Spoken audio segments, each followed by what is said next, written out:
What I wanted to talk about is the Mises Institute, say 30 years ago when it started.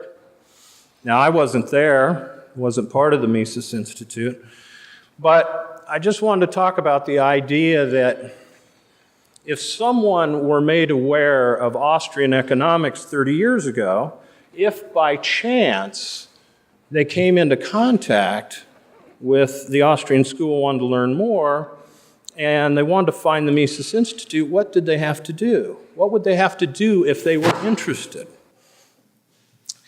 And what they would have to do is go to considerable trouble to find, first of all, the phone number for the Mises Institute.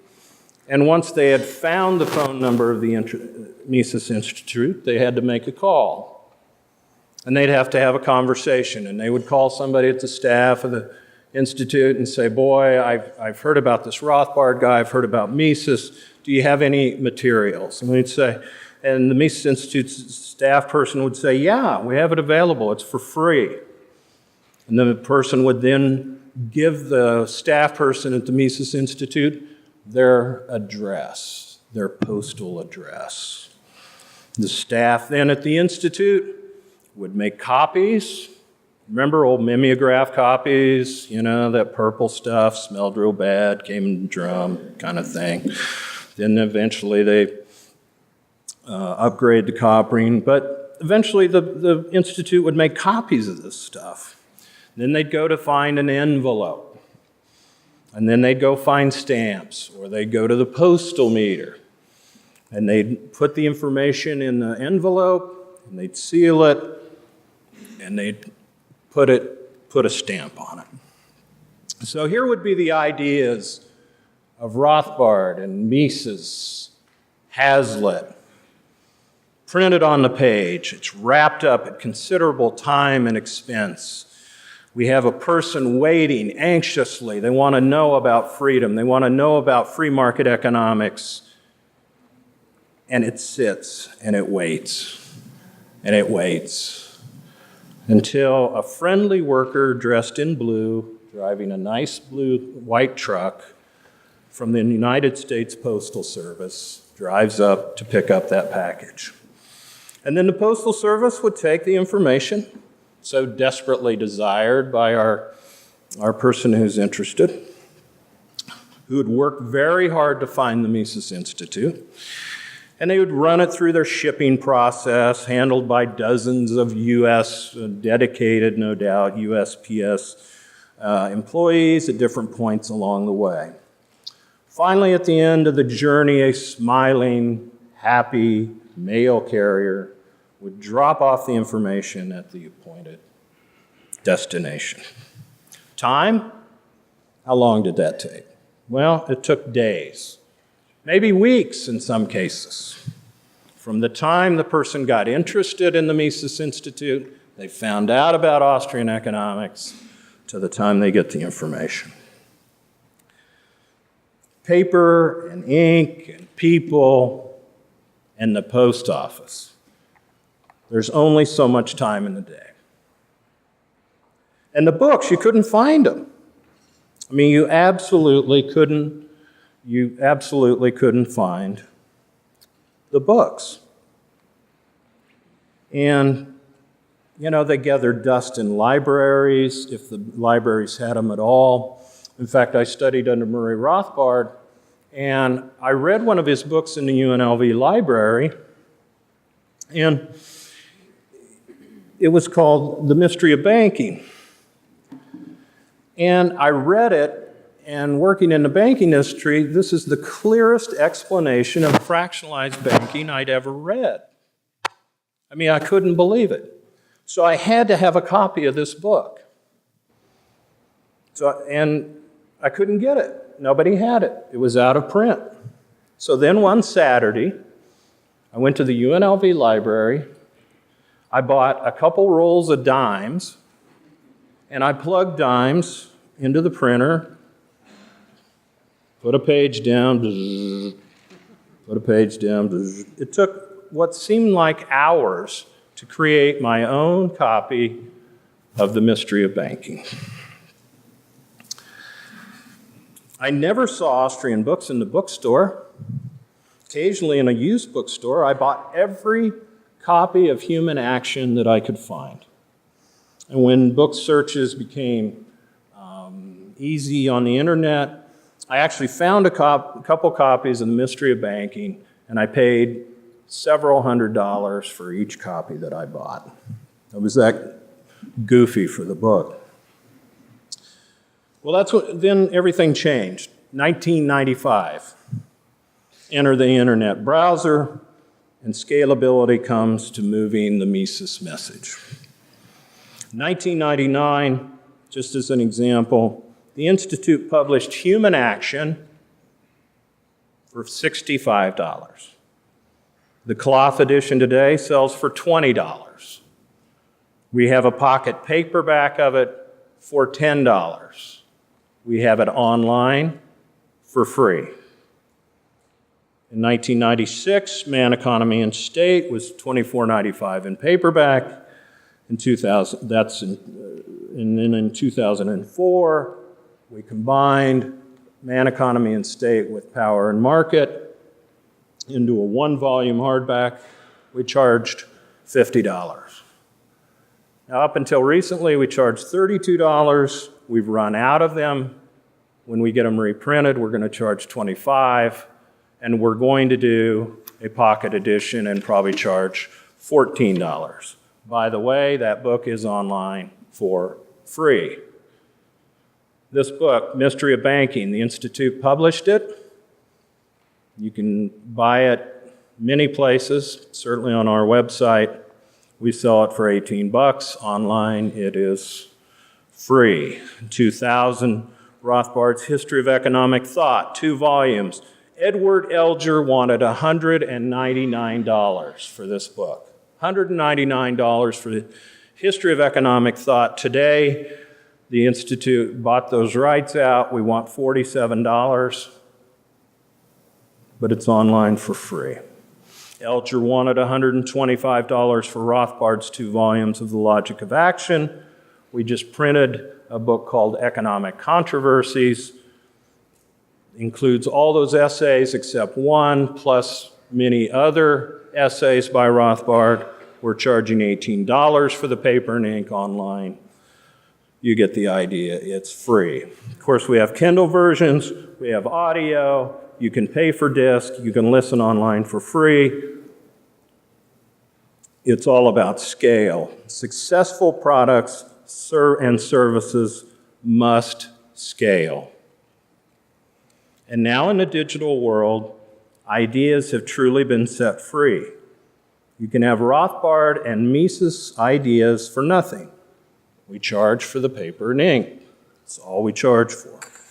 At the same time, the digital world has forced actual printers to come down on their costs, to become more efficient. As we get these books priced for printing now, we can pass on those discounts to the customer. But imagine how easy it is for someone to take action. And that's the point. The Mises Institute wasn't selling T-shirts and hats 20 years ago. But if the Institute did have a shirt like this, if somebody saw this message on a shirt, how quickly could they take action? If they saw this and they saw, wow, Murray Rothbard, enemy of the state, what could they have done? I mean, a young person would go, boy, that's radical. I want to know more about that, right? So what would they have to do? Well, first they'd take a note. They'd pull out a pencil, paper, write down Rothbard. Then they might go ask their professor about Rothbard. Well, good luck with that. Not a lot of professors were going, yeah, go check out that Rothbard guy. So then you have to go to the library and you chat with the librarian, and then you go to the card file. You remember the card file? Anybody remember the card file? Oh, this long thing, yeah. Looking at these, these little bitty cards. And if they did have one of Rothbard's books, Then you had to troop into the stacks to actually find the book and find out if someone had checked it out. And if nobody had checked it out, then great. That's great. So let's say it's a book called For a New Liberty. And the student sits down at the table and starts reading. And they find out, hey, the state's not necessary. Rothbard says the state is not necessary. In fact, he says it's a criminal gang with a monopoly on force. Now, if this doesn't appeal to every young person, I don't know what does. But it's supper time, and the library's closing. So what's our Rothbardian going to do? Our new Rothbardian? Well, he's got to go check the book out. Remember, they stamp the book, and you get 2 weeks with the book. It's mind-blowing stuff. Our student reads through it. Rothbard bats away any objection that anyone has. He's ready to give anarchy a chance, our student is. He wants all his friends to read it, all of them. But, the library only has 1 copy, and it's already checked out. So maybe when he gets done with his, then he makes sure his friends could check it out, and so on and so forth. And the book's out of print. Can't find the book. So what's our person going to do? You see, the clock is always ticking. That's what's always worked against liberty, is the clock.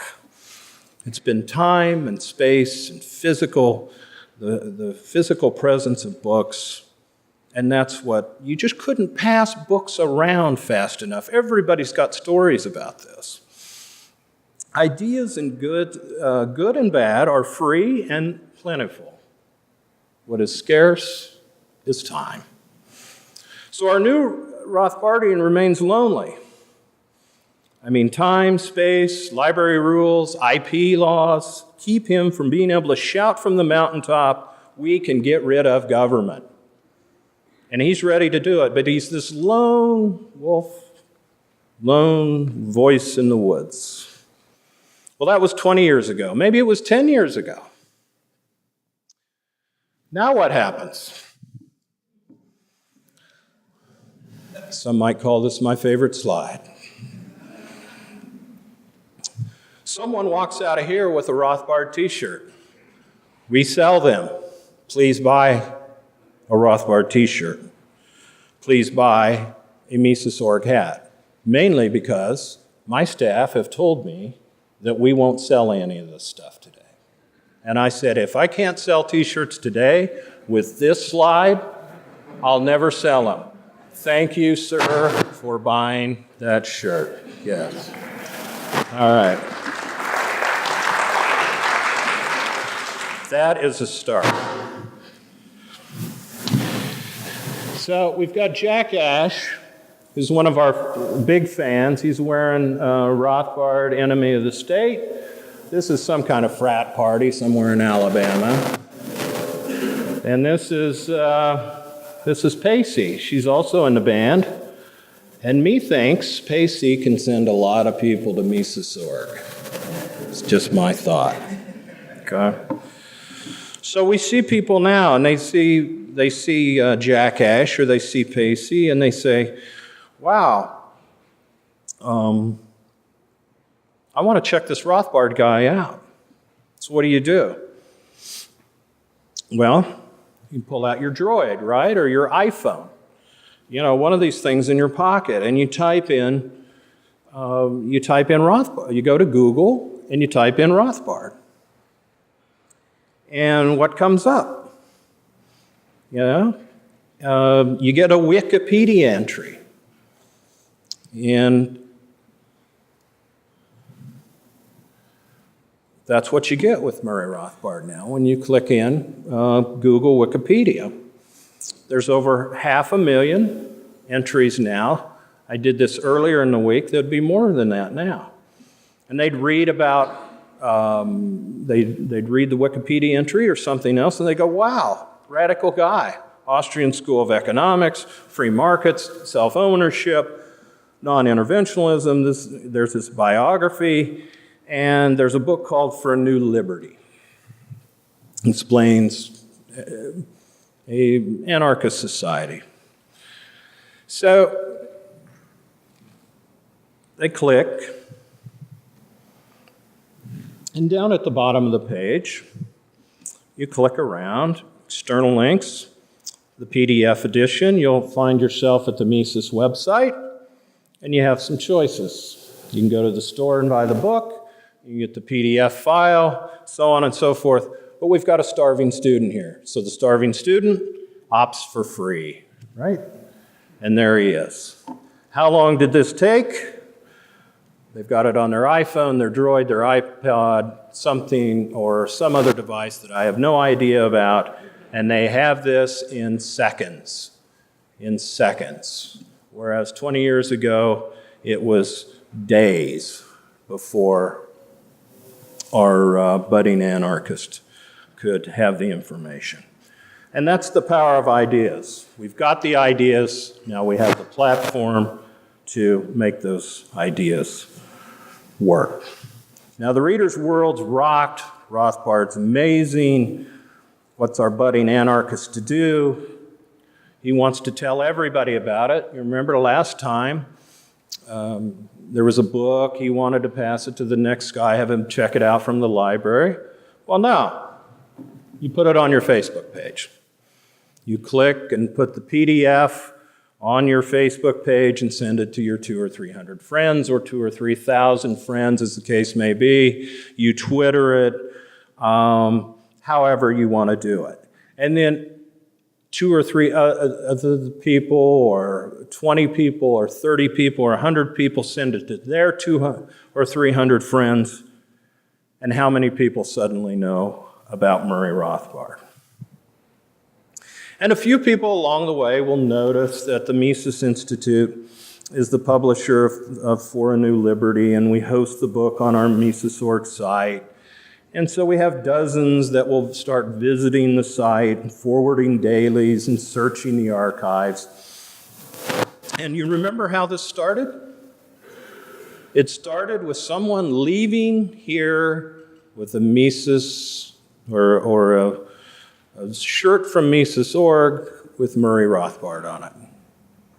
You wear a shirt out of here, someone sees Rothbard, and within seconds, they can be doing this. And that's the power that we have now that we never had before. Oh, by the way, do not change your clothes and put your Rothbard t-shirt on, because there's a dress code in this building. I just use that as a metaphor, if you will. But if someone goes to our site and they get interested, right? They want to know things. They don't know everything about Austrian economics.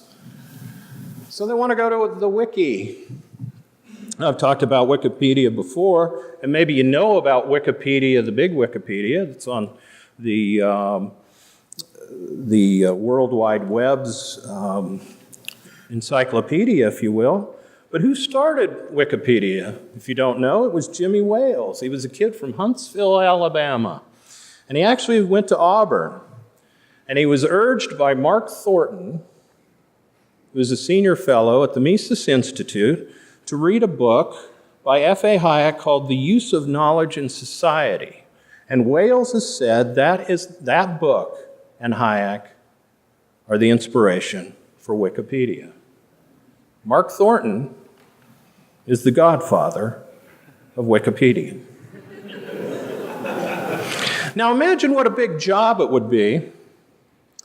Imagine what a big job it would be to have an encyclopedia on the web for free. I mean, imagine if you were going to do that job yourself. I mean, who would you hire? How would you go about, who am I going to do what? How am I going to pay them? How am I going to make the numbers work? I mean, it's a huge job. It's similar to having 30 yards of board fence 9 feet high that faced Tom Sawyer one Saturday afternoon, who was charged with whitewashing that 30 yards of board feet 9 feet high. But his friend Ben showed up and he said, like it? Well, I don't see why I oughtn't like it. Does a boy get a chance to whitewash a fence every day? And there was no lack of material. Tom provided the brushes and the whitewash. and he had the fence to pay. So the boys would show up, thinking they'd make fun of Tom, but they stuck around and painted the fence. Ben and Billy Fisher, Johnny Miller, they all traded Tom their baubles for a chance to whitewash his fence. And of course, Tom had a nice idle day of it, plenty of company, and the fence ended up with 3 coats of whitewash on it.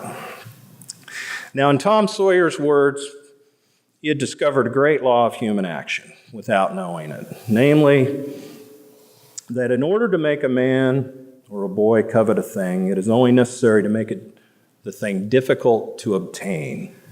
Work consists of whatever a body is obliged to do.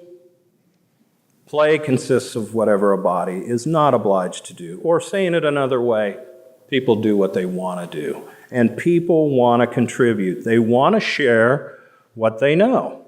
Or as Andy Kessler writes, intelligence moves to the edge of a network. So if you build a platform, like Tom's fence, you give them brushes and whitewash and let them work. People want to share what they have. They'll paint your fence. And so now Mises.org has a wiki. And we just started this a couple months ago. And we have over 630 entries so far from volunteers. They want to contribute. They want to paint our fence. They want to share what they know. Just like people all over the world are painting Jimmy Wales' fence. And everyone benefits. Now, are all the entries complete? No. But over time, the blanks get filled in, the work gets done. And think about the guys at Google. I mean, I said this yesterday, and some people didn't believe it, but I think they may have done more for liberty than anyone. I mean, I don't know whether Sergey Brin and Larry Page are Austrians or libertarians or what. Doesn't matter to me. I don't know. I don't care. What I do know is if you type in free market economics into Google, in less than a second, you get 10.4 million entries for free. If you type in liberty, you get 267 million entries for free in less than a second. So instead of a student having to wander around a library, you type into Google, free market economics, click, a whole new world opens up to you. If you clicked Murray Rothbard, you get 500,000 responses. And if Murray were here today, believe me, he wouldn't be able to believe it. He would be, you couldn't get him to stop laughing, I guarantee you. Free is good. And advertisers make it work for Google. That's why what we get from Google is free. Now, for the Institute, our donors make it free. We depend on our donors to keep what we're doing online every day up and running. So I want to ask you, what political movement can match this? Sure, politicians use technology, typically badly, but they only do it when they're looking for votes. After that, what do they do when they're elected? They're passing laws. They're using more force. They're stealing through taxation. That's old school. It's been done since the Romans, probably before, and they're going to continue on with that. They talk in sound bites in television. Television, I mean, really. Television is for entertainment. I mean, they might as well be sending up smoke signals. I mean, Jay Leno has said that politics is just show business for ugly people. And that's what it's amounted to. I mean, you have to be careful watching anything, even the Weather Channel. I remember living in Vegas, and my mother called me from Kansas. And she says, oh, I watched the Weather Channel. The entire city of Vegas looks like it's underwater. Are you okay? Yeah, there was one street that was underwater where helicopters had to rescue some idiot who had driven into 8 feet of water. But that was one street. But that's what makes news. That's what makes entertainment. Whether it's the Weather Channel or MSNBC or CNN. I was sitting in the airport on my way here, and the CNN reporter said that if the government had been shut down, if 800 employees had been laid off, GDP would go down 1%. Now, how on earth could that be true? And if it is true, what the heck does GDP mean in anyway? Right? I mean, think just the way votes are cast. I mean, you get early voting and absentee voting, they make it somewhat easier, but walk behind a curtain and pull levers and hanging chads and all kinds of stuff, they can't figure it out. I mean, good grief. This is old school stuff. The political world is hanging by its dear life. Technology is running over it. Government is a Tyrannosaurus Rex. It's big, it's scary, it has sharp teeth, it has a huge body and head, but the T-Rex has a tiny, tiny brain, and it is very slow to turn. It can go only in a straight line. Technology is nimble, it is fast, and it is uber smart. Government wants humans to adapt to them. We use technology to adapt to humans. We're constantly trying to figure out what people want. We're trying to figure out what you want. We want to figure out how you want it. We know you want it for free. We got that, figured that deal out. And we figured out that you want it in audio, video, paper, ink, e-pad, iPad, who knows, whatever pad. I swear there are people who want us to cut the top of their heads off and just pour in human action and sew the head back and push them on their way. I don't think we can accomplish that, but who knows?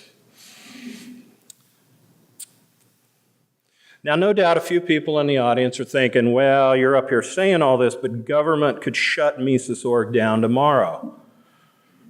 Well, they could, but there are hundreds or thousands of Mises.orgs running in what are known as torrents around the world. There are thousands of copies of Mises.orgs running as we speak right now. The ideas we've put out cannot be destroyed. The only thing they can do is grow, and grow exponentially. We're open source. Please steal it. Everything. The books, the articles, the code, it's open to everybody. You can have it. And if you think it's hurt book sales at the Mises.org store, well, it's just the opposite. Paper and ink sales have grown by leaps and bounds. It's kind of like the Grateful Dead. They let their fans tape their shows for years. Did it stop them from selling records? No, they had 19 gold albums. They had 6 platinum albums. They had 4 albums that went multi-platinum. The Dead charged for live performances. We're charging today. Also, we have the Mises Academy for those who want more than a free book. You want to learn from Tom Woods, the Constitution, or learn about the New Deal, Tom DiLorenzo on competition, Stephan Kinsella on intellectual property, Art Carden on capitalism, David Gordon on logic, Bob Murphy on the Fed or business cycles, Peter Klein on entrepreneurship. I even taught a course on speculative bubbles where I had people from all over the world tune in to the live lectures. I had a guy in Europe where it was 3 a.m. I had a guy in Tokyo where it was 8 a.m. So listen to me. Can you believe it? It's a laugh line, by the way. Yeah. But students from all over the world will tune into these classes. And by the way, there's no paper, there's no degree. Not yet. I'm not saying that it couldn't happen. But people just want to learn. And we have it here. And if government is a dying T-Rex, brick and mortar institutions will be swallowed by the same tar pit. The college dinosaur won't die easily either. Believe me, they are bloated institutions that, in my view, provide little more than a 4 to 6 year slumber party. But they stand behind accreditation and other politically erected barriers to entry, and those barriers to entry are significant. But if you didn't have Griggs versus Duke Power, a decision that keeps employers from giving applicants aptitude tests and giving them an equivalent of an SAT score, the college industry would probably be kaput already. Colleges can require certain SAT scores, employers can't. But technology is going to find a way. And speaking all over the world, there are Mises Institutes and similar organizations popping up all over the world. You got the Swiss, it's not going to be in the order of, you got the Czechs, you got Mises Denmark, you got Mises Ecuador, you've got Mises Finland, Mises Japan, Mises Brazil, Mises Russia, Mises Poland, Mises Romania, Mises Turkey, Sweden, Canada, the Rothbardian Institute in Belgium, Wanda Mariana Group in Spain, the Cobden Center in London. What makes these organizations possible? Technology, digits. Find a web guy, build a site, and go. Steal ours, do translations, start holding conferences. This isn't something that's local, it's global. It's a global revolution. The barriers have come down. Anybody can get in the freedom business now. In 1982, there was no Mises.org website to start with. It was paper, it was ink, it was mail carriers. But it's a different world now. Yeah, governments on all levels are doing terrible things. They're like wounded animals, lashing out, striking irrationally. I mean, this isn't Mayberry anymore. I mean, if your young person is out late at night experimenting with alcohol, used to be the sheriff, friendly sheriff, stick them in the car, drive them home, make sure they get home safe, let mom and dad take care of it. Now, DUIs are a profit center. DUIs are a profit center for City Hall. And if your kid's a star of the football team, his picture's probably going to be on the front page. This is not the government we used to have.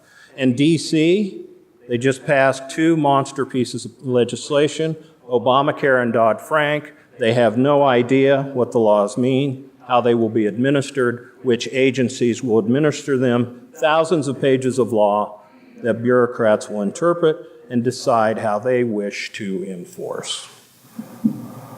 And we have a president who was elected in 2008 because it was thought that the other guy was so crazy that he was going to bomb the rest of the world. Well, guess what? The smooth, cool guy from Chicago, he's got Iraq cleanup, double down in Afghanistan, and now this no-fly deal in Libya for whatever that is. And there's no outrage from his supporters. This is somehow smart politics. This is moving to the center, is somehow getting in 3 wars. That's how he's going to win in 2012. Listen, it's easy to be down with everything that's going on. But entrepreneurs everywhere, every day, are trying to figure out how to make our lives better. And the best example is the post office. For decades, libertarians, as I mentioned, we were shouting, free the mail, undo the government monopoly. Well, the monopoly's still there. But first, there was FedEx, then fax, then email, PDFs, social networking, and a bunch of technology I have no idea about. But what I do know is the USPS isn't dead, but it's increasingly irrelevant. The irony is, decades ago, the freedom movement was completely dependent on a government monopoly to spread its message, to disperse information, and it did it very, very slowly. Now the USPS is hanging by a thread, and they know it. We are not dependent on them anymore. Mises wrote an amazing book called Liberalism, and he ends that book with a quote that I think is wonderful. No sect and no political party has believed that it could afford to forego advancing its cause by appealing to men's senses. Rhetorical bombast, music, and sound resound. Banners wave, flowers and colors serve as symbols, and the leaders seek to attach their followers to their passion. Liberalism has nothing to do with all this. It has no party flower. It has no party color, no party song, and no party idols, no symbols and no slogans. It has substance and it has arguments. These must lead it to victory. Party songs and party idols and government monopolies are dinosaurs. The message of freedom is timeless, and it's technology that will bring us liberty. Thank you.